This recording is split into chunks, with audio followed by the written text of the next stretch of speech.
Demain. Pour en parler avec nous, Bruno Millienne, bonjour. Député Modem des Yvelines. Thomas Porte, bonjour à vous également. Bonjour. Député LFI de Seine-Saint-Denis. Et Daïk Odoui, éditorialiste politique à France Info. On débat de tout cela dans une minute de ce CNR. On va d'abord regarder, car c'est ce qui interroge, qui seront les présents et qui seront les absents. C'est avec Thibaut Francesquet. Il n'a pas encore commencé, mais semble déjà compromis. Le Conseil national de la refondation voulu par Emmanuel Macron aura lieu demain, mais il n'attire pas les foules. Aucun parti d'opposition n'a accepté d'y participer. Du côté des syndicats, la CFDT, la CFTC et l'UNSA seront autour de la table. FO et CGT ont déjà fermé la porte. En revanche, les associations d'élus locaux ont accepté de s'y rendre. Ces corps intermédiaires aujourd'hui se trouvent dans une situation différente. Ils n'ont pas forcément intérêt à aller dans ce type d'organes qui risquent de trop les rapprocher du gouvernement à un moment de tension sociale. Alors il a acheté entre guillemets la présence des collectivités territoriales, mais il faut bien voir qu'elles sont aujourd'hui très peu représentatives. Mais quels seront les sujets au menu de ce Conseil? L'Élysée veut mettre sur la table les 3 caps du quinquennat, le climat, l'égalité des chances et la souveraineté du pays. Mais ce Conseil n'a aucune valeur légale. Le CNR n'a pas de vertu décisionnelle, il n'y a pas de capacité décisionnelle. Il peut y avoir éventuellement des choses qui en sortent et qui pourront faire l'objet de décrets, d'actes réglementaires, etc. Mais a priori, les grands enjeux vont être des enjeux législatifs. Or, encore une fois, vous pouvez décider ce que vous voulez au sein du CNR, ça ne présume absolument pas de ce que décidera le Parlement. Le Conseil national de la refondation doit s'ouvrir demain matin à Marcoussis, en Essonne. Bon, c'est ouvert demain matin, on connaît les absents, les présents, mais l'exécutif nous dit encore, Thomas Porte, que ceux qui veulent venir sont toujours les bienvenus. Personne vous voulez y aller ou pas? Non, toujours pas. Non, on n'y va pas et notre position, elle n'a pas changé. Et personne n'est dupe sur cet outil de communication qui vise à contourner le Parlement. Et en plus, moi, j'ai lu dans les colonnes du Parisien, un proche du chef de l'État dit c'est une instance où on va discuter, se mettre d'accord sur des diagnostics partagés. Donc, c'est des gens qui sont déjà d'accord entre eux, qui vont discuter. En vérité, c'est pas le Conseil national de la refondation. Des gens d'accord entre eux parce que vous n'y allez pas. Si vous n'étiez pas d'accord. Mais il y a des instances dans ce pays pour débattre. Il y a déjà le CESE, qui est une instance où on voit il y a les syndicats, on a le Parlement, on a l'Assemblée nationale où il y a des discussions. Et c'est, vous savez, Emmanuel Macron avait préparé une petite punchline sur le CNR. Oui, c'est le. Allez au bout parce que. Mais je veux bien terminer, mais je vais dérouler mon argumentaire là-dessus. C'est-à-dire qu'aujourd'hui, on a eu déjà, pendant le premier quinquennat, le grand débat. Après les Gilets jaunes, il n'y a eu aucune décision. On a eu la Convention citoyenne où on nous proposait toutes les mesures sans filtre, sauf quelques-unes. On a vu sur ce à quoi ça a débouché. On a eu des Grenelles, on a eu des états généraux, on a eu un Ségur de la santé qui n'a pas répondu aux enjeux. Et on crée une nouvelle forme d'organisation, de communication pour faire croire qu'il y a de la démocratie dans ce pays. Oui, c'est quelque part, c'est le symbole de la monarchie présidentielle, c'est-à-dire un homme qui veut décider toute seule. Et c'est le Conseil, moi j'ai appelé ça le Conseil national du roi, c'est-à-dire il met autour de lui les gens qui sont déjà d'accord avec lui et il va faire croire que c'est des décisions qui sont partagées, alors qu'on a déjà la présidente de l'Assemblée nationale qui parle de 49.3 sur le budget quand ça va arriver dans l'hémicycle. Donc personne n'est dupe, et je crois qu'aujourd'hui les syndicats, dans leur très grande majorité, n'y vont pas. Les organisations politiques d'opposition n'y vont pas, parce qu'on ne veut pas valider ce simulacre de démocratie. Si on partage la crise politique de ce pays, il y a des outils démocratiques dans ce pays, et ça ne sert à rien de rajouter des instances de communication qui, en plus, vous l'avez dit dans votre reportage, n'ont aucune valeur décisionnelle. Donc on va discuter et on va servir quelque part d'opération de communication à un président de la République qui est en difficulté dans le pays. Bruno Millienne, Thomas Porte parlait du grand débat, les états généraux, le grand débat. On se souvient qu'il y avait des kilos et des kilos de cahiers de doléances. C'est vrai qu'on n'a pas qui n'ont toujours pas été publiés, contrairement aux engagements les résultats d'ailleurs. Tout cela. Le grand débat, même si effectivement je suis d'accord avec vous sur l'histoire des cahiers de doléances, on ne sait pas trop ce qu'ils sont devenus. Ça, moi, je n'ai aucun problème à reconnaître des couacs, mais le grand débat, ça a quand même débouché sur 17 milliards débloqués pour ces gens-là. Monsieur Porte dit c'est une communication du gouvernement, ça cherche juste à aider un Emmanuel Macron en difficulté. Ouais, qu'est-ce que vous répondez à cet argument-là? Moi, je suis un petit peu... comment dire? Ça me fait un petit peu sourire, Monsieur Porte, quand vous parlez de ce genre de choses, parce que vous appartenez à un mouvement qui, pour être jupitérien, l'est complètement. Et c'est même presque une secte, et c'est même Clémentine Autain qui s'en est ouvert à des journalistes dans le JDD en disant que vous aviez vraiment une direction très jupitérienne. Il y avait un homme qui décidait et tout le monde suivait derrière. Là, moi, j'appelle pas ça instance, le Conseil national de la refondation. C'est un gadget. Non, si vous me laissez terminer, j'appelle ça un espace. Il y a un espace de discussion qui est ouvert par le président de la République. On lui a tellement reproché d'être jupitérien.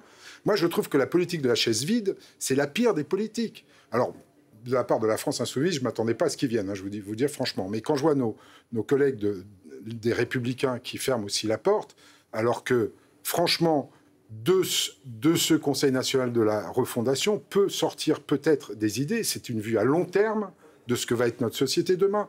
Et il n'est pas inutile que des gens de la société civile, des corps constitués, des partis politiques discutent ensemble. Et je reprends une chose que vous avez dite qui est fausse. Ce ne sont pas que des diagnostics partagés.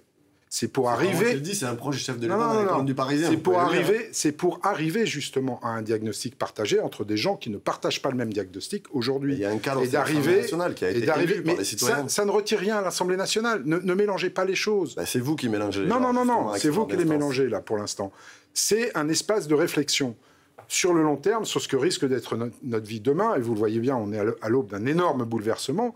Il faut qu'on mette toutes les forces possibles de ce pays au travail sur la réflexion. On nous a trop reproché, et je l'entends et je le comprends, qu'on ne le fasse pas. Au moment où on veut le faire, alors après vous jugerez si c'est utile ou pas, mais au moment où on veut initier la chose, ne jetez pas le bébé avec l'eau du bain. Participez-y, dites que c'est pas ce qu'il faut, argumentez, mais ne fermez pas la porte. C'est ça que je ne comprends pas, c'est la politique de la chaise vide. Parce que il y a aussi une réalité, c'est que souvent à l'Assemblée nationale, au Sénat, c'est très politique, il y a beaucoup de postures. Est-ce que là, ce n'était pas l'occasion de discuter un peu sans toutes ces postures politiques et de se dire, bah voilà mon idée, voilà la mienne, on peut essayer de rapprocher certaines choses. Je suis en désaccord. Est-ce que vous dites à l'Assemblée nationale, c'est pas une question de posture, c'est une question de débat politique de fond. Je dis parfois. Et on peut reprendre un sujet qui a marqué le début de cette mandature législative, le débat que nous avons eu sur la question du pouvoir d'achat et l'augmentation des salaires ou des primes. C'était pas une position de posture, c'était une position de débat politique. Et nous assumons de dire dans ce pays, il faut augmenter les salaires. Mais vous savez, tout le monde veut augmenter les salaires. Vous avez voté avec l'extrême droite pour refuser d'augmenter le SMIC à 1500 ou 1600 euros à l'Assemblée. Le SMIC a augmenté de 8,5%, monsieur. Par des effets mécaniques. Mais vous avez refusé d'augmenter le SMIC. On est à très peu en dessous de 1500. On s'éloigne du débat sur du palais du CNR. Vous dites que c'est pour contourner l'Assemblée nationale. Il faut bien comprendre, Martin, d'où ça vient cette idée. Ça a été proposé par Emmanuel Macron après l'élection présidentielle, avant l'élection législative. L'idée, c'était de dire la légitimité, elle ne suffit pas au Parlement. Il faut aussi, pour que les décisions en tout cas, elle est critiquée, cette légitimité. Voilà, elle est critiquée ou elle ne suffit pas. Pour que ça soit accepté par l'opinion, il faut une autre façon de gouverner. Or, il propose ça en se disant peut-être qu'il aura la majorité à l'Assemblée nationale, mais que ça ne suffira pas pour asseoir sa légitimité. Sauf qu'entre-temps, il n'a pas eu la majorité absolue à l'Assemblée nationale. Et du coup, monsieur, est-ce que c'est le PC originel de ce CNR? Comme il n'y a pas de majorité absolue au Parlement, les opposants disent que c'est une façon de contourner le résultat des urnes. D'abord, ça ne peut pas contourner le Parlement, parce que c'est le Parlement qui légifère en dernier ressort, et c'est lui qui décide de ce qui va être fait ou pas. Donc il n'y a aucun pouvoir décisionnel. Il n'y a aucun pouvoir décisionnel du CNR. Je vais vous prendre un exemple concret, des expériences qui ont été faites dans des municipalités, pour vous dire que ça peut fonctionner, ce genre d'instance. Vous avez des commissions dans toutes les municipalités. Je vous prends une commission, la commission urbanisme va travailler sur un projet, et vous montez une commission parallèle de citoyens qui va travailler sur le même projet. Les citoyens qui vont travailler sur ce projet-là ne sont pas forcément au courant de toutes les réglementations et de toutes les difficultés que vous avez à monter un projet d'urbanisme. De l'autre côté, les élus qui sont au courant de ces problématiques ont la tête dans le guidon et n'ont pas forcément les bonnes idées qui ressurgissent. Il est arrivé, je ne vous dis pas tout le temps, mais il est arrivé qu'effectivement les élus apprennent des citoyens des idées qu'ils n'avaient pas eues, et à l'inverse, les citoyens ont beaucoup appris des réglementations en vigueur dans ce pays, et donc ont eu les explications du comment, du pourquoi, et pourquoi on ne pouvait pas faire certaines choses. Le CNR, pour moi, ça a vocation à mettre autour de la table des gens à discuter sur des sujets de fond, de société, de cette transformation de la société qui est en cours, pour essayer d'arriver effectivement, philosophiquement déjà, à trouver un terrain d'entente pour se dire, bah oui, il faut aller vers là. Alors il y aura forcément des dissensions, c'est évident, mais après, il y a peut-être pas le problème de la forme qui jusque-là est encore un peu flou. Ça sera précisé demain. C'est un peu tard peut-être pour motiver les Écoutez, c'est une première réunion. Moi, je regrette simplement que ceux qui ne s'y rendent pas demain, au moins ils auraient pu s'y rendre, quitte à claquer la porte demain après-midi en disant, voilà, ce que vous nous proposez, la méthode que vous nous proposez, c'est pas celle qu'on veut. Mais refuser par avance les choses, c'est quand même extraordinaire. C'est comme quand j'entends mes amis républicains refuser, dire qu'ils vont voter de toute façon contre le budget du projet de loi de finances, alors qu'on n'a même pas commencé à l'étudier. Enfin voilà. Thomas Porte. C'est pas une position dogmatique. Je le redis ici, c'est une volonté de contourner le Parlement. Vous l'avez très bien dit. C'est-à-dire qu'Emmanuel Macron est aujourd'hui en difficulté à l'Assemblée nationale où il n'a pas de majorité absolue et il crée une instance pour faire croire qu'il y a une majorité pour son projet politique dans le pays. Et on voit aujourd'hui que ce n'est pas le cas. Et quand j'entends l'exemple des collectivités et des commissions, mais l'Assemblée nationale a tout à fait le pouvoir de créer des commissions, d'auditionner des citoyens, de créer des structures. On réfléchit ensemble. On le fait d'ailleurs. Eh bien oui, donc il n'y a pas besoin de créer une nouvelle structure. Donc on voit, et puis moi j'ai envie de vous dire, mais vous avez été aux affaires pendant 5 ans. Et on a l'exemple de la Convention citoyenne, où on nous avait vendu un outil avec des citoyens tirés au sort, pour réfléchir à des solutions sur la question écologique. Là, il y a un problème de confiance, en fait. Ici, il y a un problème de confiance, parce qu'il y a aussi la réalité de 5 ans précédents. Mais aujourd'hui, non, parce qu'Emmanuel Macron a dit, je reprends toutes les propositions de la Convention citoyenne. Ok. Aujourd'hui, il n'y en a quasiment aucune qui a été reprise. Il y en a 100 qui ont été mises en place sur les 149. Oui, mais pour aller du mensonge en permanence. C'est une convention. Là, on a un Conseil national. En plus, moi je le dis, il y a une provocation de reprendre l'acronyme du CNR quand on sait qu'au lendemain de la guerre, c'est le Conseil national de la résistance qui a mis en place un projet politique ambitieux. C'est pour s'inscrire dans un héritage, monsieur. Oui, mais l'héritage d'Emmanuel Macron, c'est celui de la Caisse des droits sociaux. C'est pas celui du Conseil national de la résistance. Pour en revenir à ce que vous dites sur la Convention citoyenne sur le climat, c'est vrai, monsieur Milian, que monsieur Macron avait dit, je reprendrai sans filtre les propositions des citoyens. Oui, non, mais au départ, au tout départ, pour susciter les vocations à y aller, il avait dit qu'il a pris sans filtre. C'est pas la phrase exacte. Oui, enfin, il n'a pas pris toutes les propositions de la Convention citoyenne. Et là, à nouveau, le discours qui est fait par l'Élysée avant la réunion de demain, c'est de dire que les discussions seront sans filtre. Alors c'est vrai que l'argument du coup de M. Porte, on se dit, bah ouais, il a peut-être raison. On avait promis quelque chose sans filtre pour la Convention citoyenne. Et il y a quand même eu un petit filtrage, ça va être la même chose pour le CNR. Alors, reprenons juste très vite sur la Convention citoyenne. Effectivement, il a dit qu'il prendrait les propositions sans filtre. Il prendrait les propositions sans filtre des citoyens et il les amènerait à l'Assemblée nationale. Le filtre, et c'est bien le rôle de l'Assemblée nationale, est fait par l'Assemblée nationale. Bien ou mal aux citoyens d'en juger, mais c'est notre responsabilité de parlementaires d'étudier les propositions qui nous ont été proposées. Ça, c'est pour répondre à l'histoire de la Convention citoyenne. En plus, 100 des 149 propositions ont été mises en place. Donc, là, on arrête. Ça, ce Conseil national de la refondation, pour moi, revêt une importance. Je vous l'ai dit tout à l'heure, philosophique, oui, parce qu'il faut que les différentes strates, les corps constitués, les élus, les politiques, les partis politiques, on n'est pas dans un temps, et moi je suis le premier à bien vouloir tendre la main à ceux qui le veulent, et je l'ai toujours été, on n'est pas dans un temps où on doit se regarder en chien de faïence, on est dans un temps où on doit trouver des solutions, malgré les différences importantes qui nous opposent, et Dieu sait s'il y en a, on doit trouver des solutions qui aillent dans l'intérêt général. Si en dehors de l'hémicycle, où vous aviez raison tout à l'heure quand vous disiez qu'il y a quand même de la posture et du théâtre, on le sait tous, moi le premier, si en dehors des instances parlementaires, que ce soit la Chambre des députés ou le Sénat, il y a une instance qui est capable de réfléchir là-dessus et d'émettre quelques projets dont le Parlement pourrait s'emparer, je ne vois pas où est le mal. Franchement.